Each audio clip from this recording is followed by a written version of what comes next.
Welcome student, PSC part first विविक्त गणित paper first चल रहा है। पेपर फर्स्ट में आपका नेक्स्ट यूनिट स्टार्ट हो रही है। पहली यूनिट इससे पहले आपको ग्राफ थ्योरी कराई थी, तो ग्राफ थ्योरी से रिलेटेड ही आपका नेक्स्ट आर्टिकल है ट्री। ट्रीज नाम से ही आपका कंफर्म हो रहा है वृक्ष। यहाँ वृक्ष जैसे आपको कंफर्म हो रहा है, नाम है आपका। जैसे आपके केमिस्ट्री में आपके रिएक्शंस में स्ट्रक्चर पढ़ते हैं सैचुरेटेड हाइड्रोकार्बन्स के CnH2n+2, या ये कि अपन कॉलेज में एडमिशन बच्चे लेते हैं, जैसे आप लोग फर्स्ट ईयर के स्टूडेंट्स हो, तो इसमें कैटेगरी वाइज होता है। सबसे पहले फर्स्ट ईयर में आपने स्ट्रीम कौन कौन सी आपको सब्जेक्ट लेना है, science, commerce, arts. Science, commerce, arts select करने के बाद उसके बाद आपको कैटेगरीज आती है, general categories, SC, ST, OBC, MBC, फिर गर्ल, बॉयज। तो इस तरह से अलग अलग उसकी शाखाएं होती जाती है। तो एक तरह से वृक्ष को एक जनरल आप फॉर्म में भी समझ सकते हैं। Regular student, non regular, non collegiate. और जब एग्जाम का फॉर्म भरते हैं तो उसमें कैटेगरी पूछता है रेगुलर हो या नॉन रेगुलर, तो वो सब भी आपको इस तरह से कैटेगरी वाइज डिवाइड कर सकते हैं उसको। तो वृक्ष में एक मेन चीज है, सबसे पहले एक तो पाश रहित होना चाहिए। कोई भी ग्राफ थ्योरी का ही आपका पार्ट है नेक्स्ट वृक्ष, जिसमें कोई भी पाश नहीं होना चाहिए और अचक्रीय ग्राफ होना चाहिए। यानी कोई भी चक्र यानी परिपथ नहीं होना चाहिए, उसमें कोई भी खुला होना चाहिए। तो पाश रहित संबंध आदि अचक्रीय ग्राफ को अपन वृक्ष कहेंगे। डेफिनेशन लिखिए सबसे पहले वृक्ष की। पाश रहित संबंध आदिष्ट अचक्रीय ग्राफ वृक्ष कहलाता है।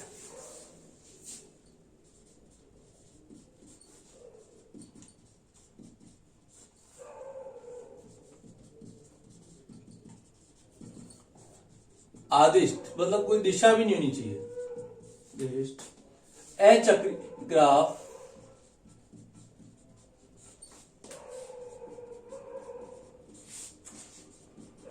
वृक्ष द्वारा प्रदर्शित करते हैं या वृक्ष कहते हैं।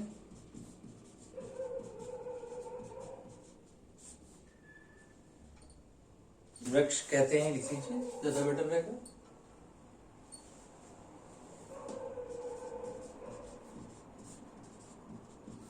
अब जैसे एक शीश वाला है, ये ग्राफ भी है और एक ये वृक्ष भी है। ये हो गया दो शीश वाला। तीन शीश का ले लें। अब ये परिपथ अगर इसको क्लोज कर देते तो ये वृक्ष नहीं रहेगा, ध्यान रखना है। ये चार शीश का हो गया, तीन शीश का ये भी हो सकता है इस प्रकार। तीन शीश का हो गया, ये भी एक वृक्ष है। और चार शीश का ये भी हो सकता है, जिसमें 1 2 3 4, ये भी आपका वृक्ष को डिनोट करेगा। तो एक तरह से ध्यान रखना है, आपका लूप नहीं बनना चाहिए, क्लोज नहीं होनी चाहिए इसे। इसी प्रकार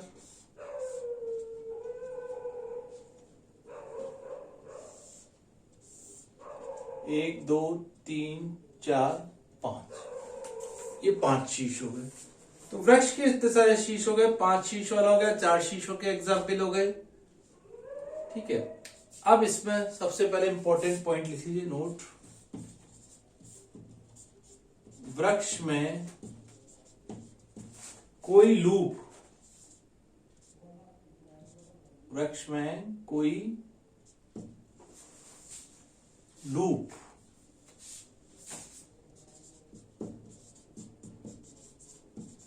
या परिपथ नहीं होना चाहिए।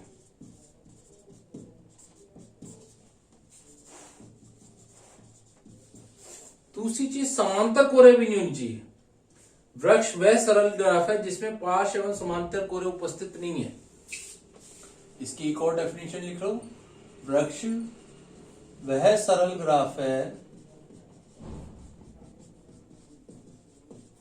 जिसमें पाश एवं समांतर कोरे उपस्थित नहीं हो।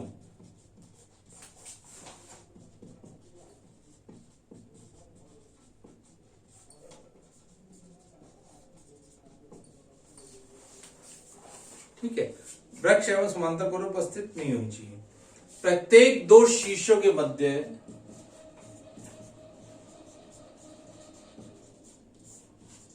दो शीर्ष के मध्य एक ही कोर होनी चाहिए, एक अद्वितीय कोर, क्योंकि अगर दो शीर्षों के मध्य दो कोर हो गई तो समांतर कोर हो जाएगी। इसलिए ध्यान रखना है प्रत्येक दो शीर्ष के मध्य एक अद्वितीय कोर हो, यूनिक।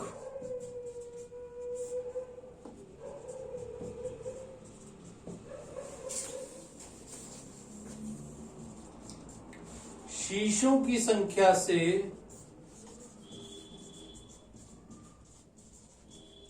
दो शीर्ष है जैसे, तो एक ठीक कम होने, शीर्षों की संख्या से कोरों की संख्या, आगे ये थ्योरम के रूप में भी प्रूव करेंगे। शीर्षों की संख्या से कोरों की संख्या एक कम हो। चार शीर्ष दे रखे, एक दो तीन कोर है, तीन शीर्ष दे रखे तो दो कोर है, एक दो तीन कोर, तो चार शीर्ष में इसमें पांच शीर्ष है, एक दो तीन चार, चार कोर, तो या एन शीर्ष हो तो इसमें कोरों की संख्या n-1 आएगी एक तरह से। आगे अपन थ्योरम के रूप में उसको प्रूव करेंगे। ठीक है, नेक्स्ट डेफिनेशन आ रही है निलंबी शीर्ष।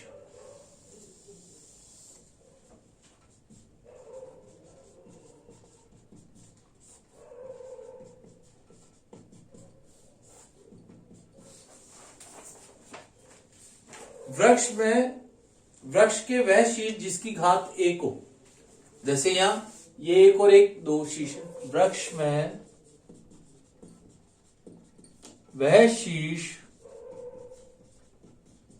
जिसकी घात एक हो। अब जिसकी घात एक हो इसका मतलब n greater than equal to 2 हो गया। निलंबी शीर्ष या अंतिम नोड, उसे निलंबी शीर्ष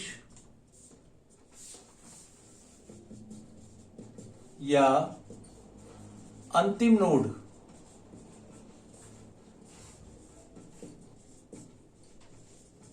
कहते हैं। निलंबी शीर्ष या अंतिम नोड कहते हैं। कंडीशन हो गई, क्योंकि घात एक हो, इसका दो शीर्ष ni कम से कम ग्रेटर देन इक्वल टू 2 हो, दो हो या दो से ज्यादा हो, उसी तभी निलंबी शीर्ष आएगा। अब नेक्स्ट इसमें अपन पहले एक दो थ्योरम लेते हैं कि इंपॉर्टेंट थ्योरम है आपकी।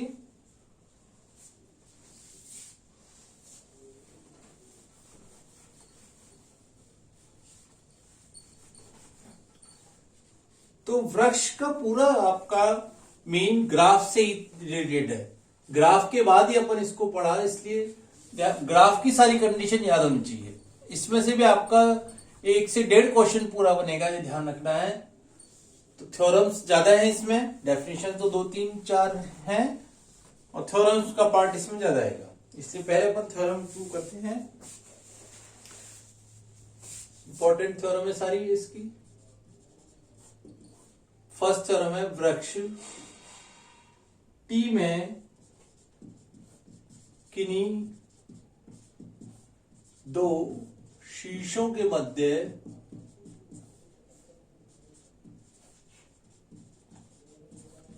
एक और केवल एक पथ होता है।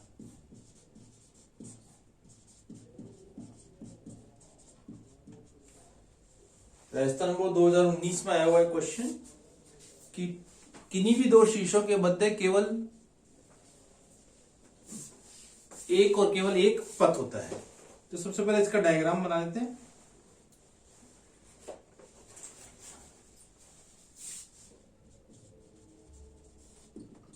तो डायग्राम से आपको फिर लैंग्वेज लिखनी है इसमें। जैसे मान लीजिए कोई दो शीर्ष दे रखे हैं, ए और बी के मध्य मान लीजिए ए और बी ये आपको शीर्ष दे रखा है और एक ये बी शीर्ष दे दिया। ठीक है, ए के बीच में कैसे पहुंच रहे हैं आप, ए से बी तक किस तरह पहुंच रहे हैं,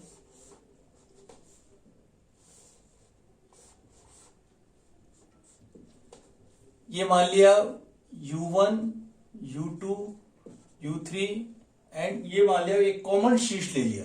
इसी प्रकार V1 V2 V3 और ये ले लिया V4 पे, जो भी होगा कॉमन शीर्ष आ गया। इसको अपन डॉट डॉट से डिनोट कर देते हैं, इसको लिखते हैं W। W बराबर ले लिया जैसे U4 बराबर V4। ये तो अपन ने मान लिया कि ये U4 होगा, वरना आपको कोई भी नाम दे सकते हैं, इसलिए UI VJ लिखेंगे आगे। A से B तक ये मान लिया कोई P पथ है और ये इसका Q पथ है। ठीक है, अब अपन लैंग्वेज लिखते हैं। माना सबसे पहले लिखिए, माना T एक संबंध ग्राफ है, क्योंकि T में किन्हीं दो शीर्षों के मध्य कम से कम एक पथ होना चाहिए। T एक संबंध ग्राफ है, अतः किन्हीं दो भिन्न शीर्ष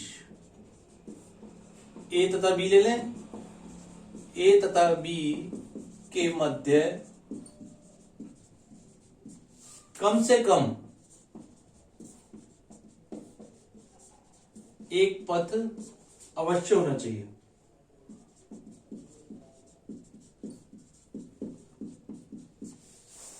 ठीक है, माना टी में दो शीर्षों के मध्य दो पथ है, अगर ये गलत हो गया तो इसका वृक्ष बन जाएगा। माना विरोधाभास प्रॉपर्टी एक तरह से प्रूव कर रहे हैं। माना टी में किन्हीं दो शीर्ष ए तथा बी के मध्य दो पथ है, एक मान लिया P और एक मान लिया Q। P बराबर मान लिया A U1 U2 U3 UM और ये आ गया लास्ट में B मान लिया। इसी प्रकार Q में मान लिया A V1 V2 V3 and B, इसको ले लिया N, B है, दो पथ मान लिए। ठीक है, दोनों पथों में A के पश्चात कोई ना कोई शीर्ष उभयनिष्ठ हो सकता है। दोनों लैंग्वेज लिख लेते हैं, दोनों पथों में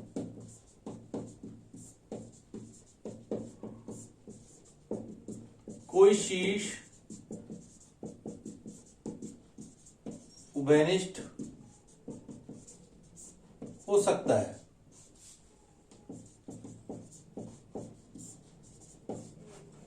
माना W वह प्रथम शीर्ष है, एक भी हो सकता है दो भी हो सकता है,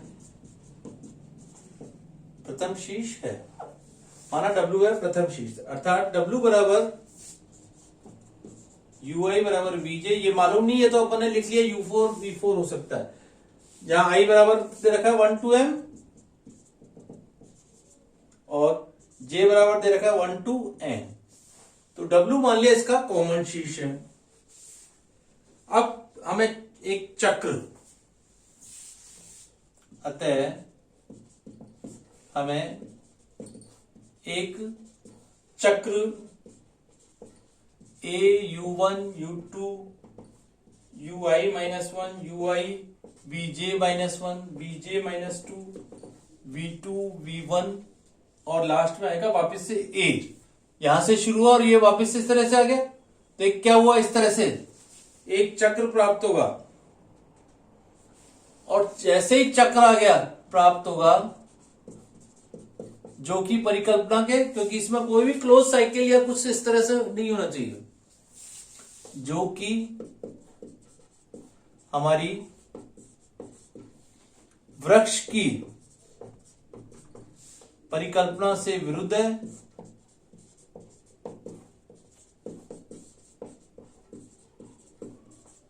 अतः A तथा B के मध्य, अतः ए तथा बी के मध्य केवल एक ही पथ है।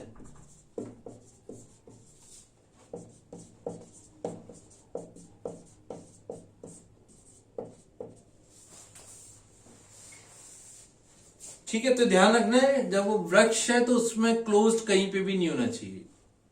तो यही अपने को इसको लैंग्वेज की फॉर्म में इस तरह से अपन ने लिख दिया। अब इसी के आधार पे एक और थ्योरम है, देखिए नेक्स्ट इंपॉर्टेंट थ्योरम है, ये भी आपकी आई हुई है। आपको बता रहे बार बार इसमें थ्योरम ज्यादा है। अभी मैं आपको इस तरह भेज रहा हूं, फिर आपको इनकी पीडीएफ भी भेज देंगे। पीडीएफ इनसे मिली जाएगी वैसे तो आपको यूट्यूब से, और नोट्स इनको रेगुलर बनाते रहिए। इनके चैप्टर वाइज जैसे चल रहे हैं आपके, लगभग ये 5वीं यूनिट स्टार्ट हो गई है जिसमें आपके 2 क्वेश्चंस है।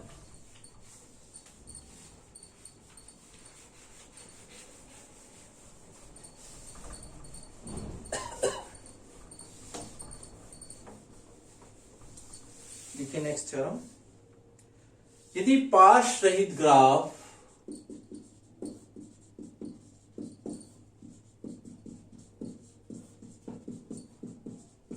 ग्राफ जी में भिन्न शीर्ष के प्रत्येक युग्म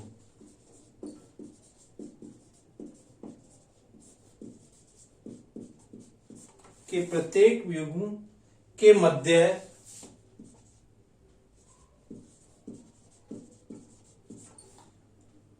एक और केवल एक ही पथ है,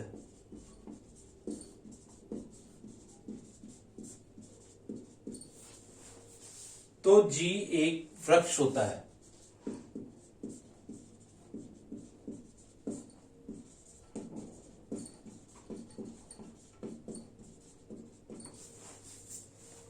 तो जी केवल एक वृक्ष होता है।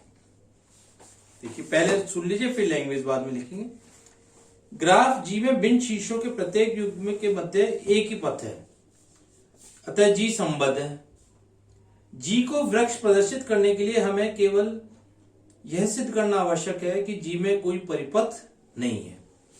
क्योंकि जी पाश रहित है, इसलिए जी में इकाई लंबाई का कोई भी परिपथ नहीं है। पाश में क्या होता है, जहां से शुरू होता है वहीं खत्म होता है, तो कोर एक ही काउंट होती है, याद हो तो। जब कोई पाश रहित है तो इसमें कोई भी इकाई लंबाई का परिपथ नहीं है। यदि संभव हुआ तो माना जी में एक से अधिक लंबाई का कोई परिपथ है। मान लिया एक V1 से V2 एंड V1 है, और n ग्रेटर देन, क्योंकि चक्र है कोई परिपथ है तो n greater than equal to 2 है, 2 से ज्यादा होंगे शीर्ष। यह प्रदर्शित करता है शीर्ष V1 तथा Vn के मध्य 2 पथ P तथा Q हैं। अगेन ये परिकल्पना के विरुद्ध हो जाएगा, अतः जी में कोई भी परिपथ नहीं है, इसलिए जी एक वृक्ष है। अब लैंग्वेज देखिए, तो इसी को अपन लैंग्वेज फॉर्म में लिखेंगे वापस से। ग्राफ जी में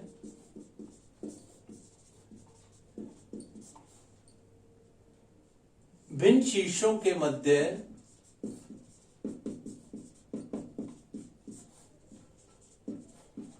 प्रत्येक युग्म के मध्य एक पथ होता है।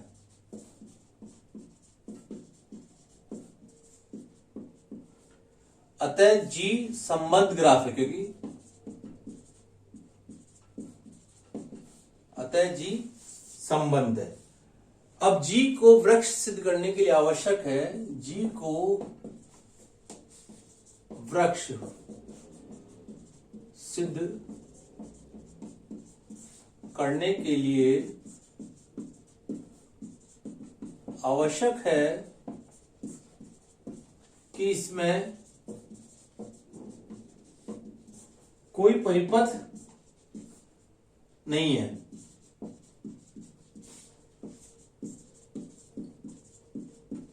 ठीक है, क्योंकि जी पाश रहित है,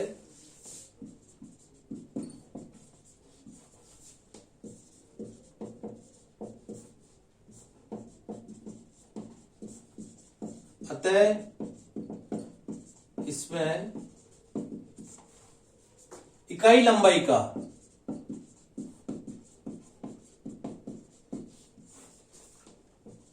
कोई परिपथ नहीं है। स्टेप बाय स्टेप प्रूव करें। पहले इकाई का नहीं है, फिर नेक्स्ट दो के लिए देखेंगे। अतः जी में माना जी में एक से अधिक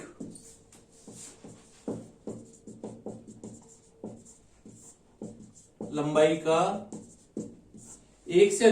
का परिपथ निम्न है। अर्थात C बराबर मान लिया V1 V2 से लेकर Vn तक, और वापस से साइकिल क्लोज होगी V1 n greater than equal to 2 हो गया।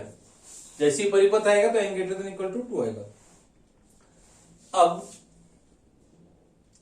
जो कि यह प्रदर्शित करता है चक्र के लिए,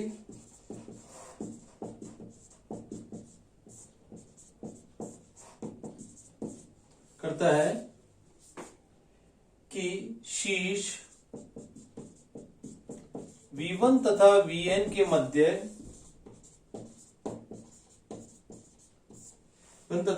मध्य दो पथ हो सकते हैं।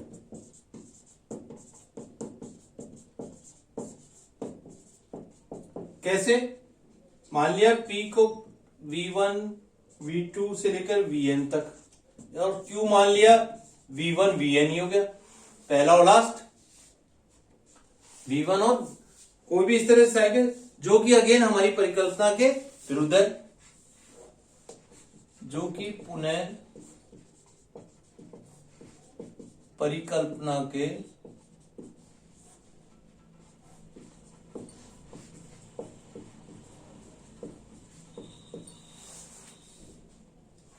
अतः जी में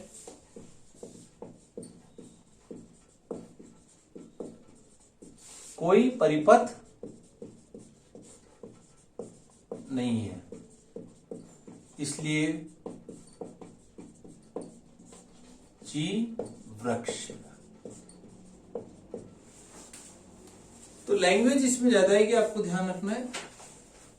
तो वृक्ष का आपका पार्ट काफी ग्राफ से रिलेटेड है। तो पहले ये डेफिनेशंस और थ्योरम कीजिए, फिर आगे नेक्स्ट टर्म पे। Thank you.